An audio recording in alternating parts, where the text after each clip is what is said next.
అరణ్యం లాంటి మార్గాన్ని సరి చేయవాడు ఆయనే, బాగు చేయవాడు ఆయనే. వ్యసనాలు పాలైతే నీ జీవితాన్ని విడిపించేవాడు ఆయనే.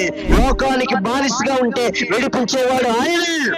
అరణ్యంలో అనేకమైనటువంటి పిచ్చి మొక్కలు ఉంటాయి, రకరకాల మొక్కలు ఉంటాయి, పనిచేసి ఉంటాయి, పనికిరాని ఉంటాయి. అలాగే ఈ అరణ్య బ్రతుకులో కూడా పనికొచ్చే ఆలోచనలు ఉన్నాయి, పనికిరాని ఆలోచనలు ఉన్నాయి, మంచి ఆలోచనలు ఉన్నాయి, చెడ్డ ఆలోచనలు ఉన్నాయి, మంచి చేసే ఉద్దేశాలు ఉన్నాయి, చెడు చేసే ఉద్దేశాలు కూడా ఉన్నాయి. ఇదే అరణ్యమైన బ్రతుకు, ఇదే అరణ్యమైన జీవితం. ఎటు వెళ్ళాలో తెలియని మార్గం తెలియనటువంటి జీవితాలు మనయే.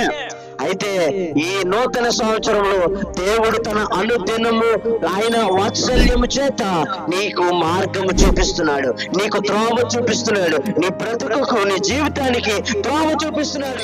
అరణ్యం లాంటి చెత్త ఆలోచనలు, చెడు హృదయం, చెడు మనసు, చెడు తలంపులు, కీడు చేసే ఉద్దేశాలన్నింటినీ ఆయన తొలగించబోతున్నాడు. ఆమేన్. అనుదినము వాత్సల్యత చూపే ప్రభు దగ్గరికి రావాలి నువ్వు.